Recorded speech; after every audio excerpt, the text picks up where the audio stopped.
Okay, we are here. We are live. Thank you all for waiting. I'm about 2 minutes late, but it's all good. No big deal. Hopefully, you all can see me clearly. I rely very heavily on natural lighting, as some of you may know, and it's been a very rainy and cloudy day today in Los Angeles. So the lighting is on and off. It's dark outside, and then it's not dark outside. I got the light on up here, got the light on over there, this little light thingy over here, and my lighting is all off. So like I said, hopefully you all can see me clearly, but whatever, it is what it is. It's not that big of a deal. Now I want to take a little time for some people to come into the live chat. If you're watching this on a replay, excuse me. If you're watching the replay of this video, I will leave the timestamp below to when I actually get to the topic. I just want to allow about, I don't know, maybe 2 or 3 minutes for some people to come into the live stream before we get started. I see we have some people here already. Joe Hunter, how you doing? More Fish, what's going on? Tasha Peters, how are you? Or good evening to you, wherever you are. I'm assuming you're on the East Coast, so it's a little later over there. Let's see who else is in here.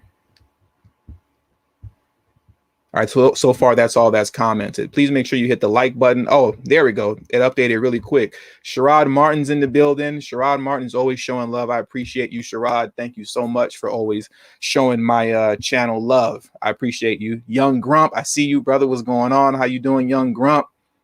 Tasha, you in New Jersey? Okay, yeah. So it is a lot. It's like what, it's about 5:33, I think, for you in New Jersey. What's going on, Tiny Goat? Little LeBron. All right. Yeah, it's all right. I see every people are starting to pile in now. We're going to give it one more minute. For me, nothing can ever really go as planned. I was trying to get things together. The computer froze up. Everything froze up right before, like 5 minutes before the show started. Thought I was going to have enough time to finish my notes. Of course, I didn't. So we'll see how this live stream goes. It should be relatively smooth. All right. It shouldn't be too clunky. All right. Give it about 30 more seconds for everybody to pile in. Please hit the thumbs up button, hit the like button if you haven't done that already. I really appreciate if you did that. Please hit the thumbs up, hit the like button. Financial Literacy 101. How you doing, brother? I see you in here. I see we have Virginia in the house. I believe that's East Coast as well. So he is pretty late over there. Sean Greater, I think. What's going on to you? And we're going to give it 10 more seconds, and then we are going to get started. Bubba Wubba, what's going on? Bubba Wubba. Oh, man. All right, man. Let's get this show started. Hopefully, I won't hold you guys up too long. All right. Now, the first thing that I want to do right now is that I really want to piggyback off of last Monday's my last show, right, which was a pre-record that I released 2 days ago on Monday. And I feel it's important for me to piggyback on that show concerning the way benign neglect is being exercised towards Black Americans and the American Rescue Plan. It's necessary for me to go a little bit deeper into more detail on it for people to really understand what's going on and just how disrespectful it all is, and also get an understanding of how benign neglect actually works within something like an American Rescue Plan, so that, when it's time for, election time to come around again, it's time to vote for somebody in Congress or whatever the case may be, we're better equipped with how to articulate our points to these people, whether it's politicians that want our vote, whether it's the people that work for the politicians that are out, doing the street crew thing, trying to get you to sign up and vote for their people. Let's just get a better understanding of what's happening here and how we're being left out and blocked out of critical legislation such as the American Rescue Plan. So that's why I want to piggyback off of the last video. And then we're going to go into the millions of dollars that Native Americans are getting within the American Rescue Plan. Meanwhile, nothing for us. Okay. So I want to first start out with benign neglect. And I know many of us already know what benign neglect is. You're very familiar with it. But you always have to take into consideration with these videos that, new people are watching and not everybody knows what benign neglect is. Not everyone's familiar with it. So what I want to do really quickly is play about a 2-minute clip of me explaining what benign neglect is. It comes from a video that I did about a month or two back ago. I'm going to play that right now, and then we're going to get into the discussion. When Barack Hussein Obama, America's first biracial president, was asked the question, why not target the black community directly? And he replied, No. For disaster relief. That's not how America works. Obama was 100% correct when he stated that's not how America works. In fact, it hasn't worked that way since 1970, because this was the year that Daniel Patrick Moynihan, advisor to President Richard Nixon, submitted his 10-page memorandum to the president.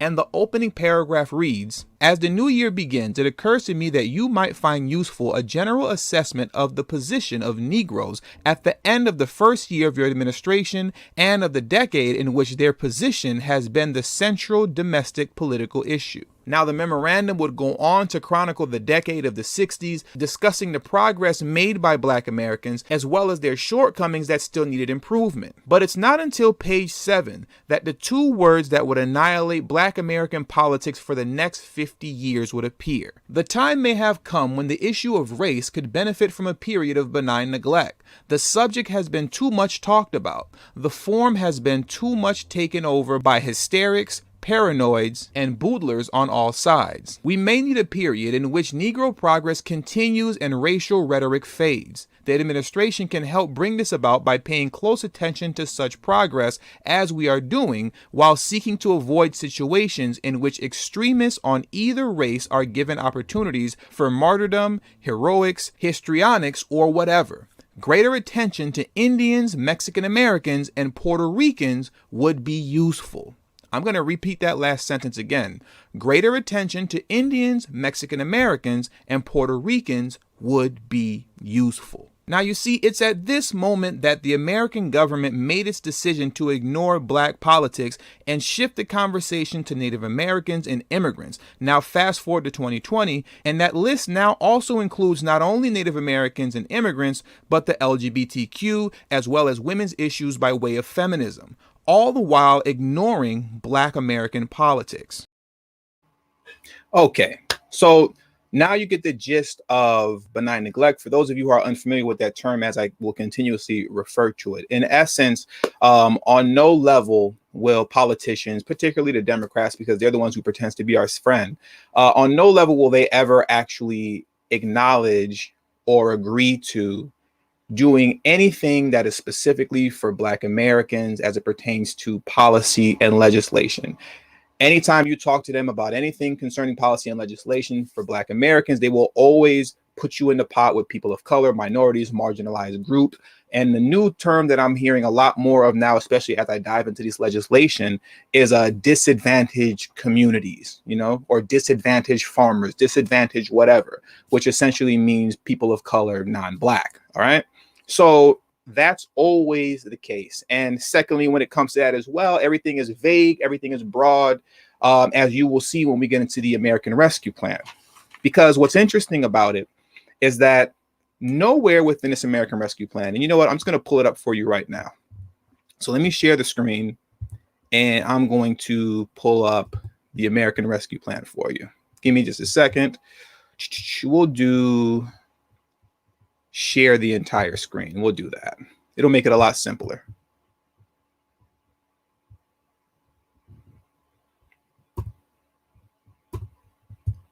Give me just a second.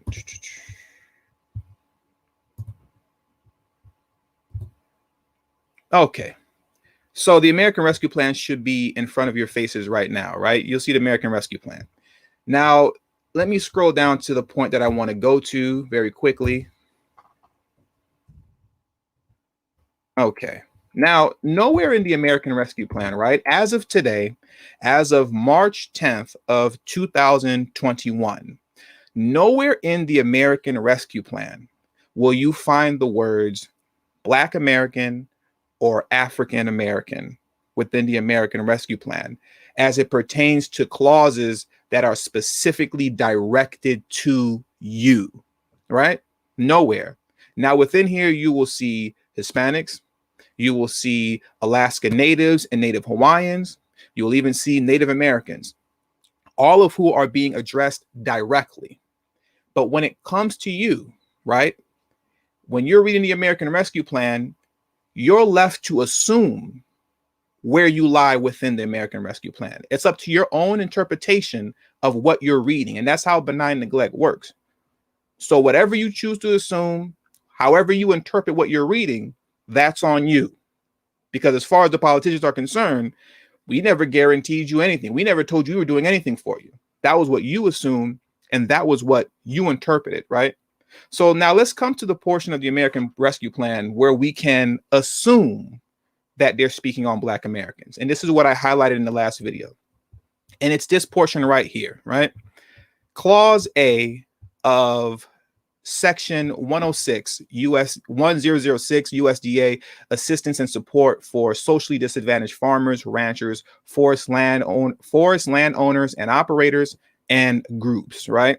And we can assume, we don't know because they didn't say Black serving institutions, but we can assume that they're talking about Black Americans because it says right here, colleges or universities eligible to receive funds under the Act of August 30th, 1890, commonly known as the Second Morale Act, 7 U.S.C. 321, including Tuskegee University. Now, why is it that we can assume this? Well, you can assume that they're talking about us because if you actually do some research into what the Second Morale Act is, you will see that it's pertaining to land grant colleges, HBCUs. Now, you shouldn't have to do all this because as you can see with everybody else right here, Hispanic serving institutions, they make it plain. Alaska Native serving institutions and Native Hawaiian serving institutions, they make it plain. You don't have to assume anything. You don't have to do much research. They make it plain. But for you, you got to assume that they're talking about you and then start digging into the books to find out what this actually is. Now, it's very interesting once you do dig into the Second Morale Act to understand what it is, because this is what we can assume that they're referring to us as. And now I want to take a moment to actually explain to you what the Second Morale Act is and why this is all complete benign neglect BS. Now, as you can see in front of you right now, it says the Second Morale Act, which provided for formal appropriations to each state to support its land grant college, was passed by let me read that one more time. I feel like I started off bad. Excuse me. The Second Morale Act, which was provided for annual appropriations to each state to support its land grant college, was passed by Congress in 1890. Thus, the 1890 Act led to the establishment of land grant institutions for African Americans. Now, what are these land grant institutions for African Americans? Let me pull. I should have had this up already. My apologies. Bookmarks. Got to go all the way down. My bad. I thought that I had this up and ready to go. Where is it at? Okay. All right. Now, it should be right in front of you right now. And what I have in front of you is a documentation from Association of Public Land Grant Universities. And we're going to scroll down, right? So let me scroll down and let me show you this map. Zoom in. Okay, so what you see here, all the red dots that say 1862, that's the original, that's the first Morale Act from 1862. This is the act that established all the state universities like University of Florida, Texas A&M University, University of California, so on and so forth. Now, obviously in 1862, Black folks couldn't attend that because you were still enslaved. And even after that, after 1865, you still couldn't attend those colleges because you were Black, plain and simple. So by 1890 comes the Second Morale Act, which you can see here, that's indicated by this star, which then created these HBCU land grant colleges, right? So now you have University of Florida, which was created by the first Morale Act of 1862, but then there is Florida A&M University, which comes out of the Second Morale Act of 1890, right? So now we have that established what the Second Morale Act is. Now, I want to go back into some documentation, right? Really, it's the same one right here concerning this. And this is titled Land Grant but Unequal. State 1-to-1 match funding for 1890 land grant universities, right? And once again, this report was written up by the Association of Public and Land Grant Universities back in 2013. Now, there's a reason that I want to read this off to you. because what this is about is that they're discussing essentially the way in which this act is broken and flawed, and how the 1890 universities, which consist of 19 land grant HBCU universities, they don't get the money that they're supposed to get. So I'm just going to read off a few highlight points that I have in there, and then we're going to move on. But remember, all of this is concerning the Second Morale Act that essentially we have to assume applies to Black Americans within the American Rescue Plan. Okay, so this is what we're being defined by, the Second Morale Act. Okay, so let's get into it, and let me pull up the actual PDF. So give me just a second to do that. Let's go back to the screen, and then we're going to stop sharing or remove. Okay. Please hit the thumbs up button if you haven't done so already. I really appreciate that. Let's hit the thumbs up button while I'm pulling up this PDF file. So share the screen.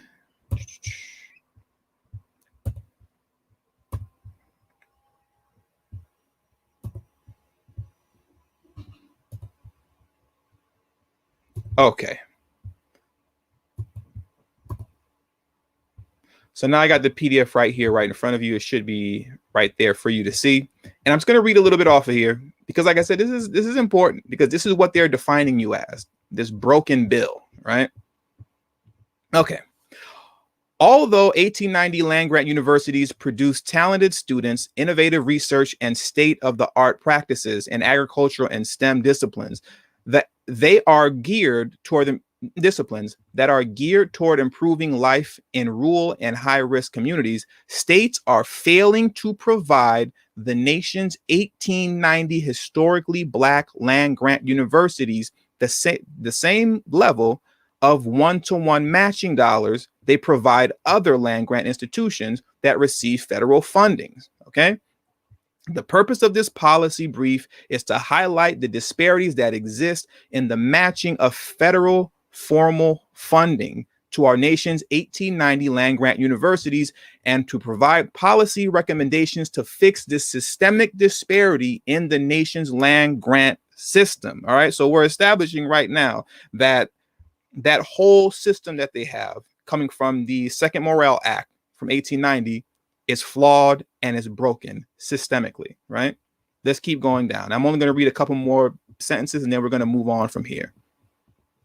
While one-to-one matching is a requirement for all states with land grant universities, states often do not fulfill the matching requirements for its 1890 land grant institutions while meeting and in many cases exceeding the matching requirements for 1862 land grant institutions in the same state. What are they referring to?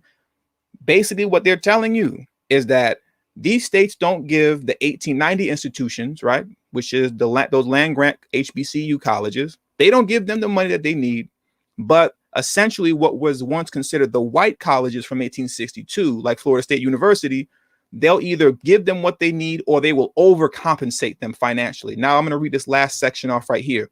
This inequity in funding to HBCUs by states has been well documented since the founding of these institutions, and funding all these schools and funding at these schools was very poor and not equitable compared to white institutions. I'm going to read this one more time, right?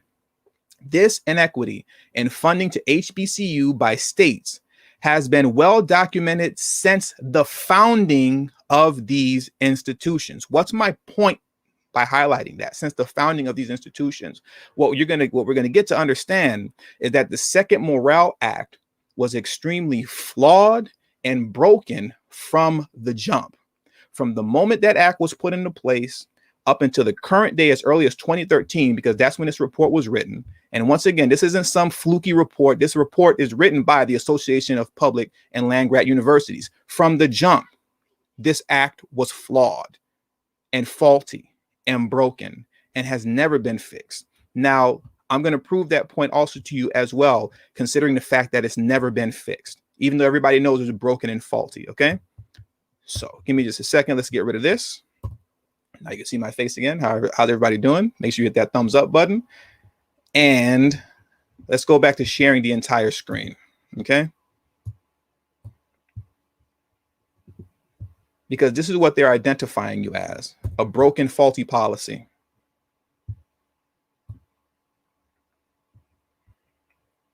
Okay. So here right in front of you, this is the 98th Congress, 1983 to 1984, right? This policy was introduced, or I should say this bill was introduced back in 1983.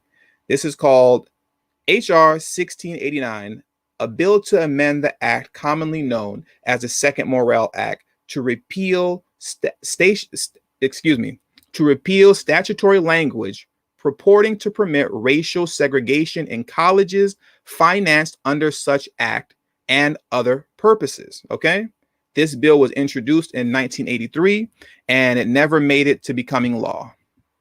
Now we'll go to the 98th Congress again.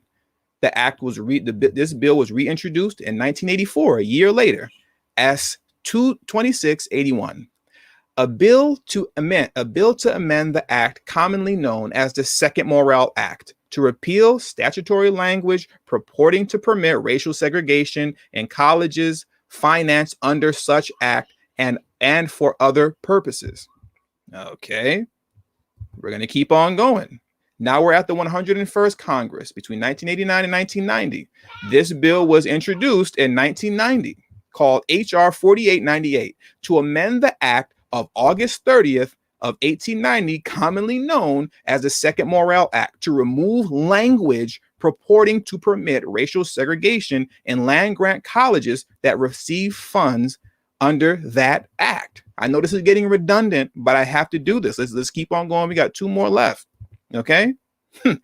All these bills that I just told you right now, they were all introduced. None of them were ever passed by the House or Senate and put into law. Not one of them. Now here we are at the 103rd Congress. This bill was introduced in 1994, H.R. 5310, to eliminate segregationist language from the Second Morrill Act. Once again, the bill was introduced, never passed into law. And we're going to end it right here with this one. And this is H.R. 2730. This bill was introduced by the 104th Congress in 1995. And once again, to eliminate segregationist language from the Second Morrill Act. Since 1983, you've had politicians here and there make attempts to fix this bill that they are now identifying you under in the American Rescue Plan. Since 1983, bill after bill after bill, HR this, HR that, has been introduced, and not one of them is passed. What we've established here so far is that from the moment this bill was created, the Second Morrill Act, it was faulty, it was broken, and it didn't work the way it's supposed to. Until this very day, as early as 2013, as recent as 2013, considering what I just read earlier, that act is still broken, still faulty. And at no point in time was it ever fixed. Yet and still, when we come back to the American Rescue Plan, that's what we're to assume that you're classified under. This is what's supposed to be for Black Americans. This faulty bill is what they're identifying you as. Meanwhile, when you come to everybody else, once again, Hispanic serving institutions eligible to receive grants under Section 1455 of the National Agricultural Research Extension and Teaching Policy Act of 1977, you see them clearly displayed out as who they are. The same thing happens when you come to Alaska Native serving institutions. Now, here's what's interesting about all this. Let's click on this link here, right? Matter of fact, I don't have to click on it because I already have it up. When you click on the Hispanic serving institutions link, let's go to that very quickly.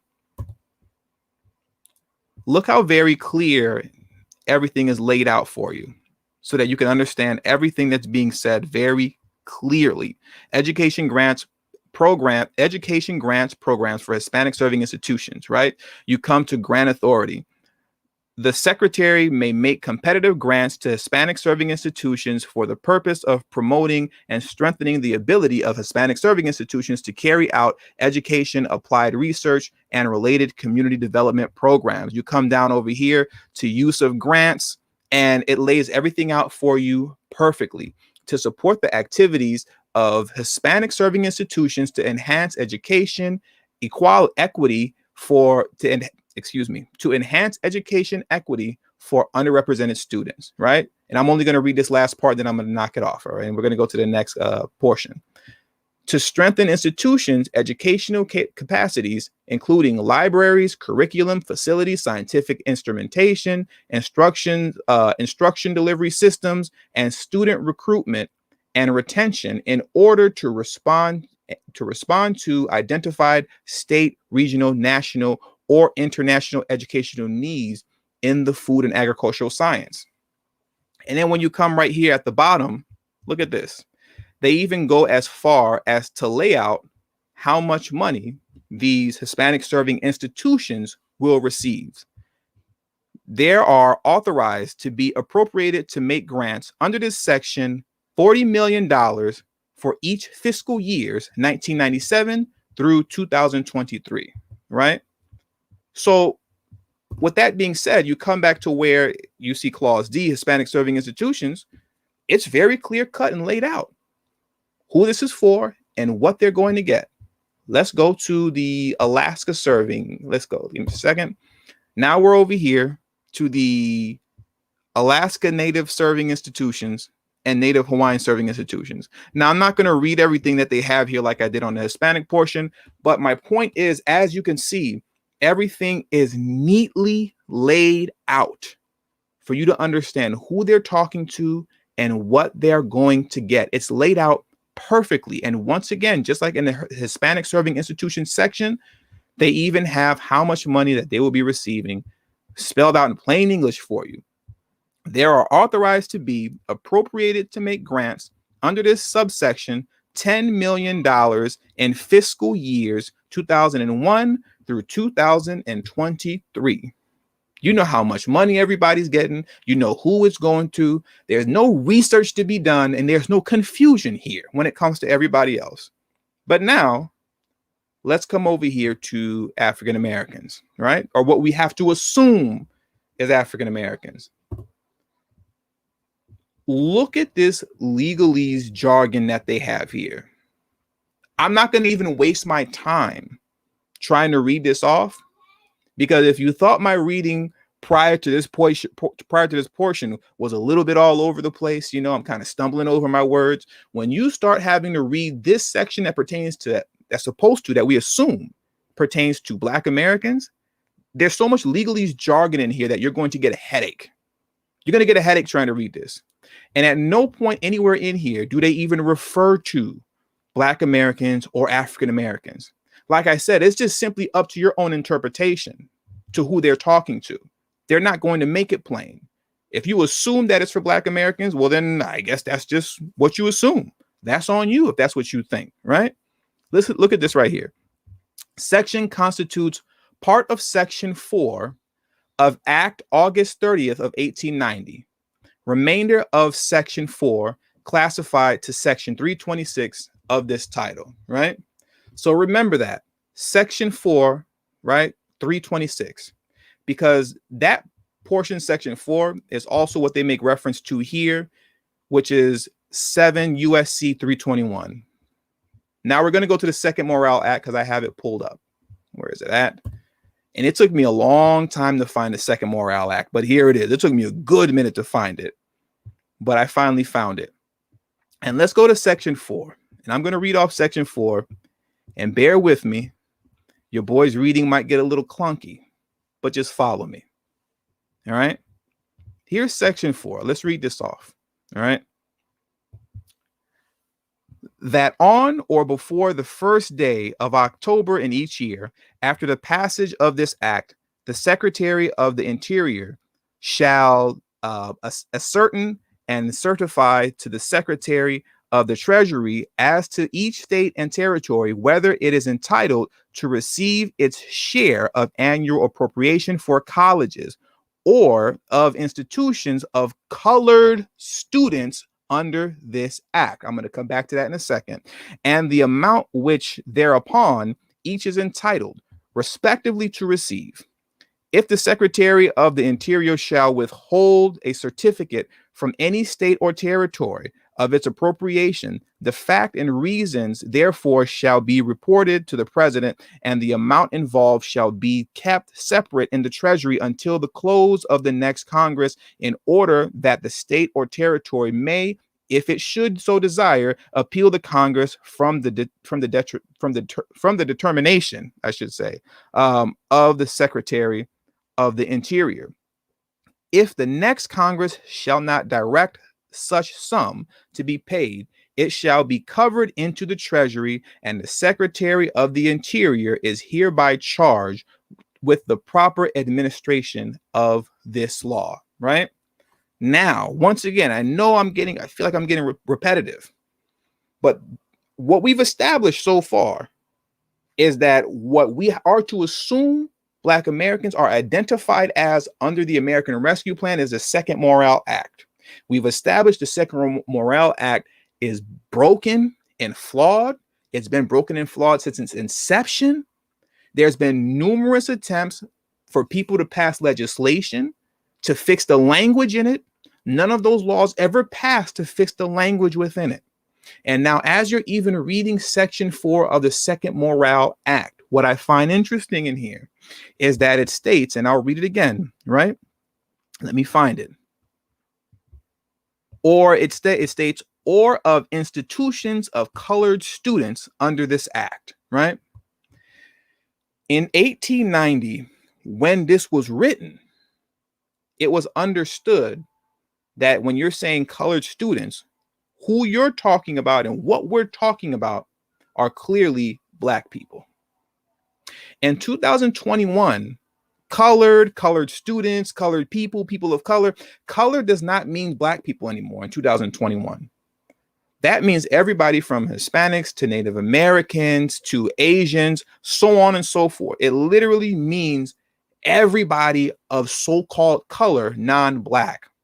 So at this point, technically and legally, because you are not being identified directly as it pertains to being Black or African American, anybody of color can apply for this under the Second Morale Act. Anybody can. It's not just for you, because HBCUs and anything pertaining to that HBCUs are not exclusive to Black Americans. Anybody can go there.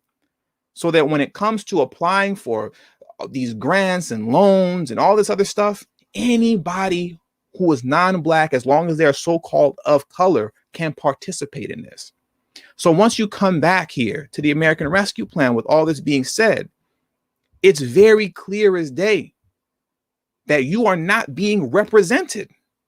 On no level are Black Americans being represented in the American Rescue Plan as it pertains to being directly referenced to know and understand who they're talking to and what we'll actually be getting, whether it's Black families, Black businesses, or Black farmers. Nowhere are you represented. But what's even more amazing to see is that, let me find the Native American portion, and then we're going to close this thing out. All right. For as much as you constantly hear about how disproportionately Black Americans are being affected by the current health crisis, how disproportionately we're losing our jobs, how disproportionately we're dying, how disproportionately, all these things, disproportionately we're getting, we're experiencing homelessness and getting kicked out of our homes and losing houses. Let's come to the Native Americans. All right. And I see some people said that there are trolls in here. Let the trolls stay in here. It's cool. Let them get some of this truth, right?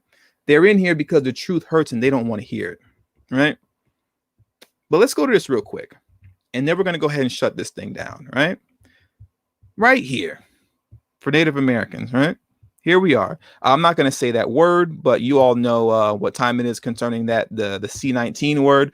Blank response resources for the preservation and maintenance of Native American languages. So this is for the preservation and maintenance of Native American languages.